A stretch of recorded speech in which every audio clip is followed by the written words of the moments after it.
So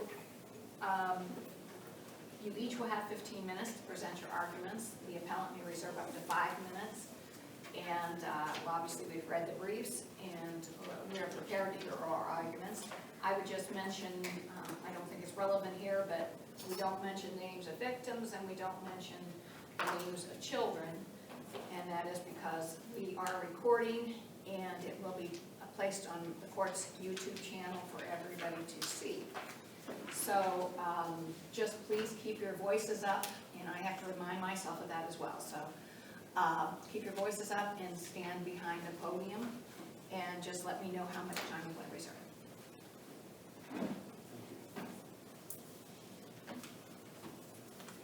You have to apologize, it's a little bit old school with the yellow paper. I'm old school too.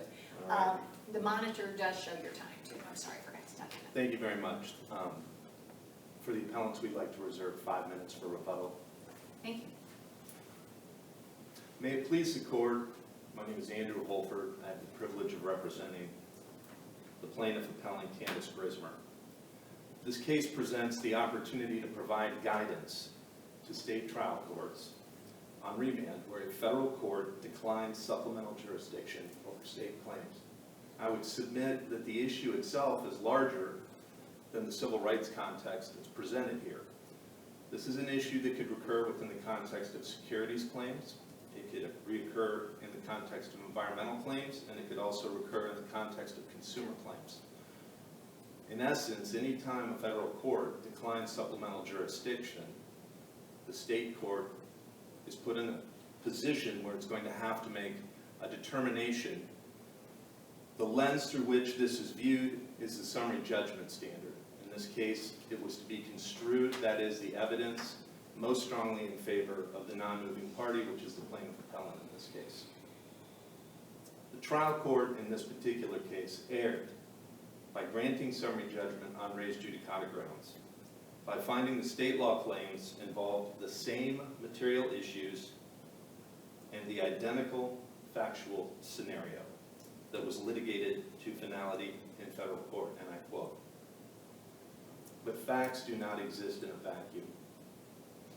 The federal district court, in its decision, said that comity and judicial economy favor remand of state claims, and that no finality attached to those claims.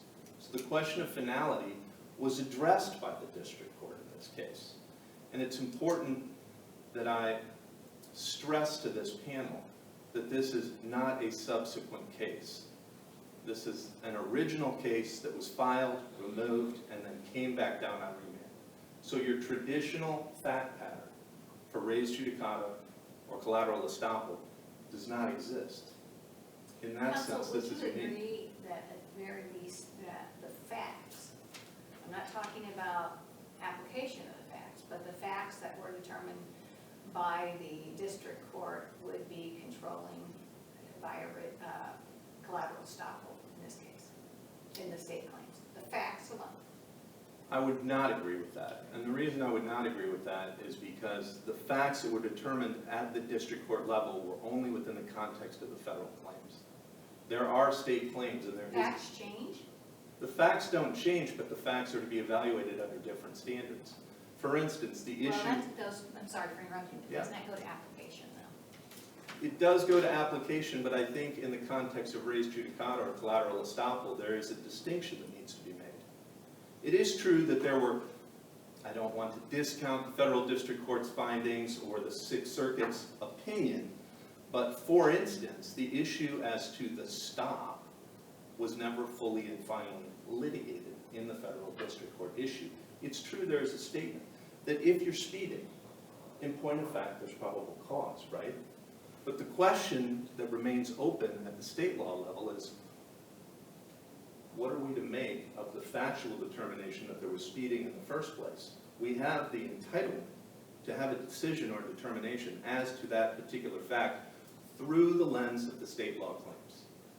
We are entitled to that. In this particular instance, if I recall correctly, the officer made a visual estimate of speed of 56 miles an hour and 35 at 12:58 a.m. That's the basis for the stop. And so to answer your question, Judge Carr, I think that the question as to legitimacy of that stop should be permitted to be fully determined at the state court level through the lens of the public policy claim. Okay, let me just stop Go you ahead. there then. In regard to the federal court's decision, you're saying that the district judge did not make a finding of speeding, a factual finding that the car was speeding? Because I see that as completely different if the court did. So that's what I'm trying to figure out. I want to be careful because I want to be transparent. Sure.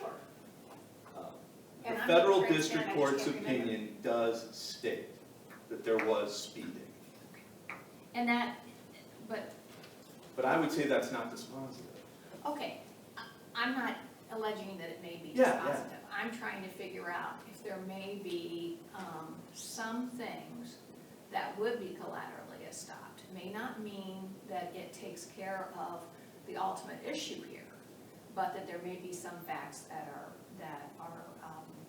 have been determined by the federal court that may not be able to be relitigated. I think that goes to the issue of where there is evidence overlap. The question is, does that actually mean that there's finality? I'm not suggesting that the evidence itself may not have overlapping aspects. So for instance, I'll bounce, did you have a question? No. I'll bounce around. If we go to the issue of collateral estoppel, and you look, for instance, at the Monahan case that we cited. In the Monahan case, you have the question of proximate cause. Now, the facts in the Monahan case were going to be the same, despite the fact that there was a federal district jury trial finding, and there was a failure of proximate cause there. But in Monahan, the appellate court reversed, saying that the state proximate cause standard was different. So you have that intersecting of, there are facts, and they do exist, but you still have to view them through that lens to apply it. I think also the Green case, which I believe, Judge Carr, you were on the Green case that was cited. In that particular instance, there's a reversal of the trial court's finding of collateral estoppel because you had different zoning ordinances. Again, you have different legal issues. It's the same here, where we have a state constitutional claim and a federal constitutional claim. For the purposes of res judicata, you have to have a final decision on the merits and a subsequent action. As to res judicata, I believe there's no question that res judicata cannot apply. This is not a subsequent action. This is a remanded case. Collateral estoppel, however, which my opponent adroitly points out in his brief, can apply where you have identical issues. They have to be actually litigated, directly determined, and essential to the judgment. And the test is not similarity. In the Green case, the Green court held it requires precision. And precision is a requirement that is under due process. That's the whole point. Because the idea of collateral estoppel in res judicata has to do with barring claims. It's depriving somebody of their claims based on something that happened before.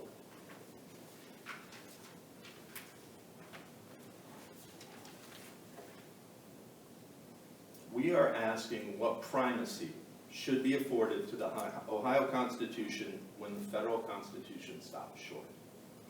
What we are also asking is that this case be remanded to the trial court to develop the facts and develop the law.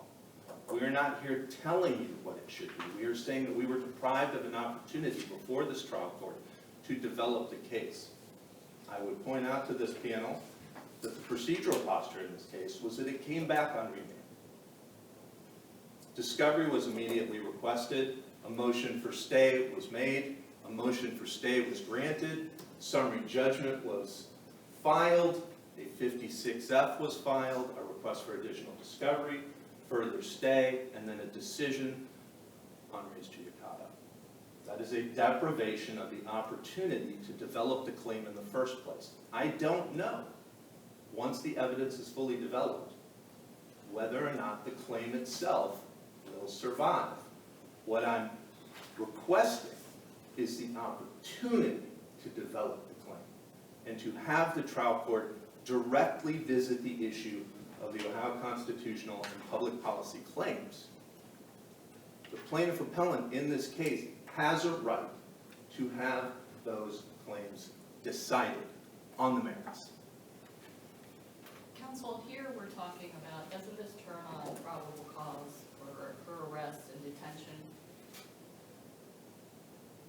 That is most certainly an issue, Okay, yes. then how do you get around Robinette?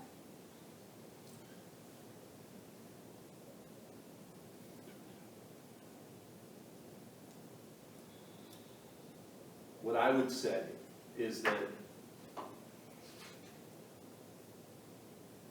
I don't want to speculate. I think I know what Robinette says, but I do not want to speculate. Could I ask Your Honor to tell me what the facts of Robinette were? Robinette, the Supreme Court of Ohio interpreted accordingly, has interpreted Section 14, Article 1 of the Ohio Constitution as affording the same protection as the Fourth Amendment. My understanding is that under Ohio law, you cannot arrest for a minor misdemeanor. Under the federal constitution, you can arrest for a minor misdemeanor. So that's how I would distinguish Robinette. I apologize for not remembering that. That's okay. And you are in your rebuttal time. I apologize, Your Honor. What we would simply ask for is a reversal and a remand and the opportunity to develop our case. Thank you for Thank your you. time.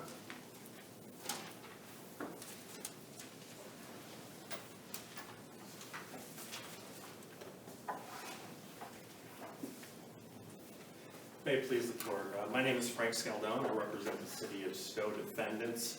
We ask this court to affirm, relying on a well-established Supreme Court of Ohio law. The lower court explained that the plaintiff had a full and fair opportunity to litigate the facts here based on the federal court's decision as well as the Sixth Circuit Court of Appeals decision. Yes, Your Honor. And I was going to say, I am going to give you a chance to introduce yourself and make your opening statement, but I have so many questions. Sure. And the first one is just what I've been talking to the appellant about, and that is, isn't there a difference between collateral estoppel of particular facts and their application? In other words, the judge here just said, well, that was all decided in the federal court.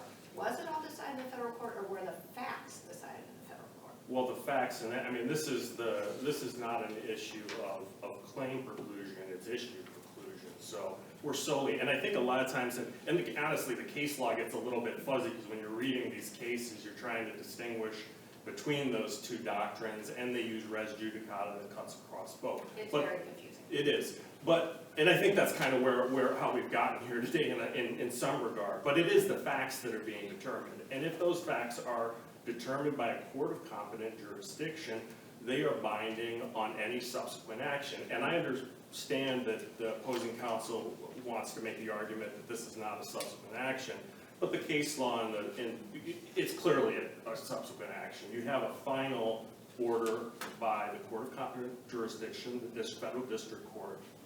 Anything after that, of course, is subsequent because they're trying to litigate state law claims. What case law have you found that this is a subsequent action? Well, it's interesting. Like, I did look to see. I mean, it's kind of a unique argument to make. I didn't find, and perhaps there's something out there, but I didn't find it. On the flip side of it, there's nothing that supports the argument that opposing counsel is trying to make, and it kind of cuts against the reasons for res judicata. And I would assert with this common sense that, of course, it's subsequent because you have a final judgment by the federal court. Now they're trying to litigate a state court action. So it's. Do you have a final judgment on the state court claims? You have a final judgment, and we're talking about, we have a final judgment that determines the facts that are being applied here in this issue preclusion argument. So clearly we have a final appealable order in the federal court on those grounds because it was appealed to the Sixth Circuit. But I think we're on the same page with this all. Maybe I'll ask them if you want to follow. They determine the facts, okay? But just like we do when we review suppression motions, okay? If there's competent credible evidence to determine the fact, you still have to apply those facts to the law. And the state law could be different on alleged constitutional violation than the federal law. In other words, as you know, the state constitution may require more for probable cause than the federal constitution. I guess there's a couple ways that I would answer that, kind of, maybe it cuts it off at the opposing counsel's argument at knees. First, under Ohio law, there is no such thing as a constitutional tort under Ohio law. In the federal system, there's the mechanism of Section 1983, which allows the federal constitution to become a tort claim. In Ohio, you don't have that. So right out of the gate, there really is no cognizable constitutional claim. Second, this argument was not really ever made in the lower court at all. I mean, maybe there's reference to the Ohio Constitution, but as far as articulating this argument, it's not there. So you're saying at the lower level that they did not raise the fact that the Ohio Constitution could provide greater rights under the Fourth Amendment than the federal Constitution? Exactly, and I would suggest even at the appellate court level, you don't see them articulating exactly how the Ohio Constitution would be different, even assuming that there's a tort claim that's cognizable under the Ohio Constitution. And Judge Sutton, to your point, and the case law does state, and sorry I don't have it right in front of me here, but there are several cases, well, State versus Robinette's the one that says the language of Section 14, Article 1 of the Ohio Constitution of the Fourth Amendment is virtually identical.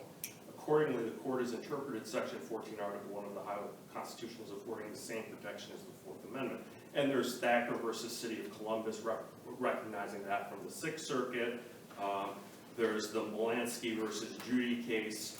Ohio law, quote, Ohio law defines probable cause in substantially the same way that is defined under the Fourth Amendment. But there was no articulation of what that is. And I would say even beyond the trial court preservation issues that they have, at the appellate court level, they don't come out and say how that would, what it matters. Do they need to, and when do they have the response to do that? So they're responding to a motion to dismiss based on res judicata. Motion for summary judgment. I'm sorry. Yes. Yes, that's correct. And they're trying to make a legal, or trying to say that the facts applied to Ohio constitutional law is somehow going to result in a different, result. But again, you would make that, or to answer your question, I'm sorry, you would make it in your brief in opposition to summary judgment. And here, I mean, it really is going nowhere because there's no tort claim under Ohio Constitution. They didn't articulate it below. And it's interpreted as both, the same as the federal court's constitutional. Well, I guess my concern here is the fact that the court just said, well, this was adequately litigated in federal court. Doesn't go through an analysis of Robinette, doesn't go through an analysis of state court law, just takes and says, well, that's already decided. It was decided under federal law, but it wasn't necessarily decided under state law. The facts may be barred, but even with the facts, you've got summary judgment. Summary judgment just says there's no genuine issues of fact. We've said many times that when you issue a summary judgment decision, that is not the judge issuing findings of fact. How do you get around that? Well, here, one of the reasons why the court didn't address it is because it wasn't raised. So there was no argument about the Ohio Constitution and the What were the state law claims? What's that? The state law claims false imprisonment, and false arrest and public policy Ohio Constitution. So, but you have to articulate the kind of argument they're making here is novel, and you have to articulate that in some way to have a basis for the court to even consider that. I think the court, in kind of some funny passages, has held that the court is not a dancing bear required to dig into the record and create arguments that were not advanced by the parties. and Judge Hensel's question, I think, was a good one in regard to the burden of proof and what was presented. It was your motion for summary judgment on the basis of collateral estoppel, res judicata, whatever you want to call it. And did you argue that the whole case should be barred on the basis of collateral estoppel, or did you argue that only the facts should be? Well, the whole case, I mean, it kind of gets a little bit, it's intertwined, you know, based on the federal court's determination of the facts, and they're extensive, you know, there's, the officer had probable cause to pull over the plaintiff based on personal observation and radar readout. I mean, the court goes down through and addresses every issue, and it all kind of circles back to probable cause. And counsel, can you just speak more directly to the point about issue preclusion? Because you mentioned earlier that that's what you think is really at play here. And Yeah. is that related to the probable cause? Yeah, absolutely. And the actual state claims, or state charges? Yes, the difference obviously with claim preclusion is going to be you have to have, you know, there's got to be a similar claim that's going to be precluded. Here, it's the underlying facts that have been determined that resulted in a final order in the federal court that applied here. It's the same probable cause determination that is going to be underlying facts that haven't been established that cannot be, based on the rationale and the reasons for res judicata, cannot be disputed in this proceeding. They've already been established by the federal court. And But you're going back to facts. what's that? You're going back to facts. Because the federal court's determination of those facts are binding under issue. That's what I'm just saying. Yeah. So the facts have to be applied to the law, just like in a suppression. If you're doing a suppression motion, you have facts that are determined, right, after a hearing, and then those facts by the trial court are applied to the law to determine whether there's probable cause, for instance. And in this case, the court, you know, the trial court found that those facts, I mean, we're really talking about probable cause here. And we have two claims that obviously, you know, you need, if you have probable cause, it defeats the state law claim, you know, as a matter of law.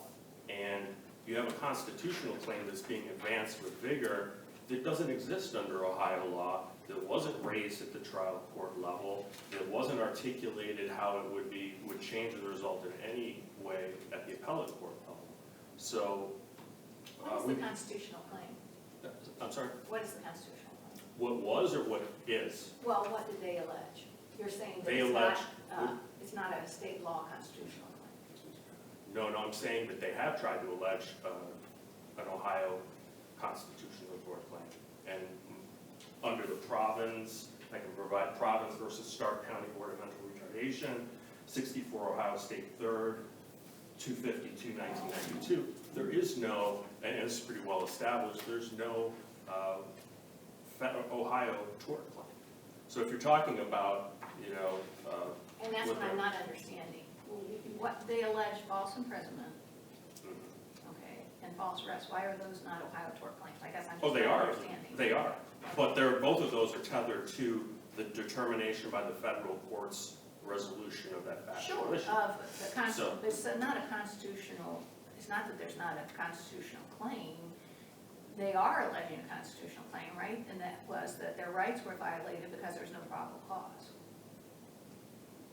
There's no private, they're trying to raise a tort claim through the Right. Ohio Constitution. That does not exist under Ohio law. Because of, you need the, like in federal, which I'm sure you're well aware, and federal, Section 1983 gives you that. Here, Ohio doesn't have that. So there's not really, I mean, when you dig down, even separating the waiver or abandonment issues, there's no Ohio constitutional tort. So, the lower court's application of res judicata is really in accord with well-established law and precedent. It also is in accord with the reasons for res judicata. And we would simply here, unless there are additional questions, ask the court to affirm. And that's my presentation. Thank you. Thank you. Any other questions? Thank you.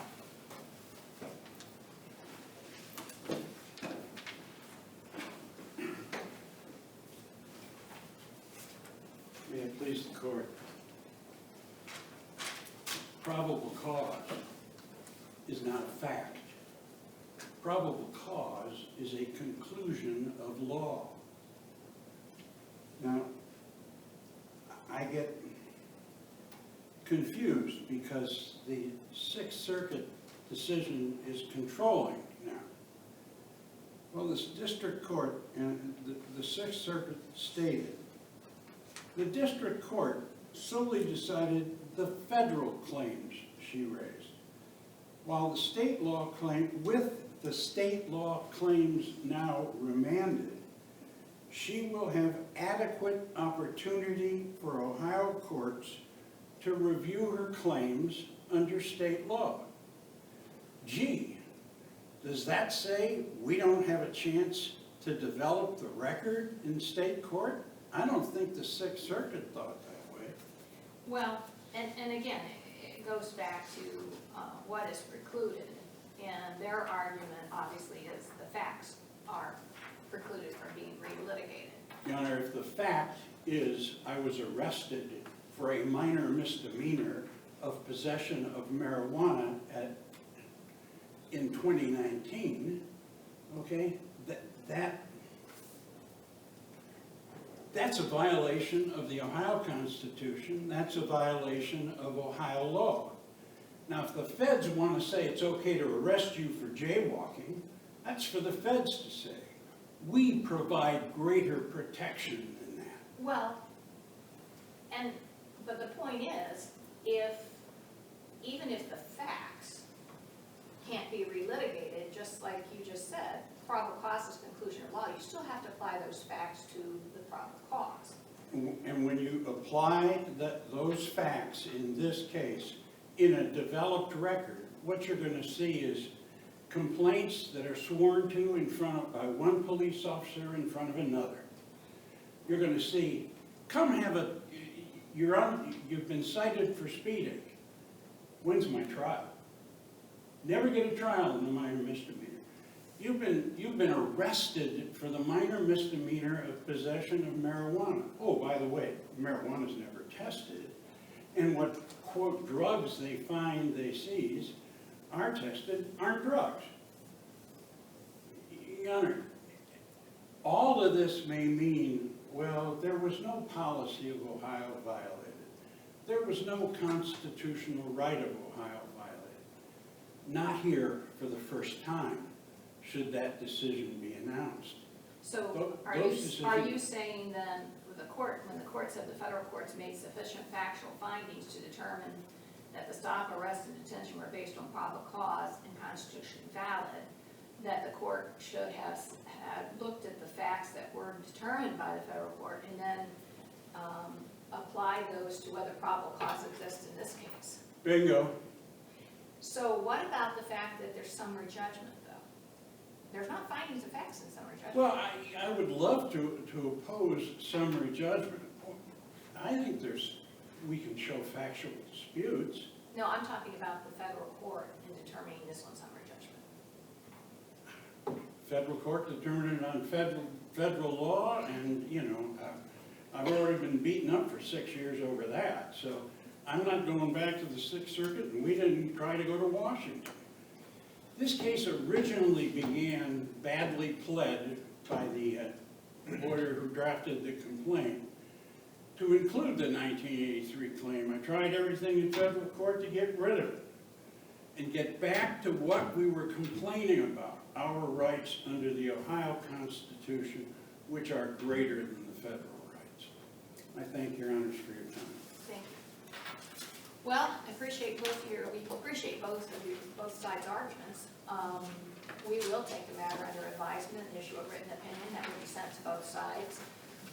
Again, just like some of our previous cases, this is very interesting, and the court will give it its full consideration. Also, we release our opinions on the Supreme Court website, so you can look for those electronically as well.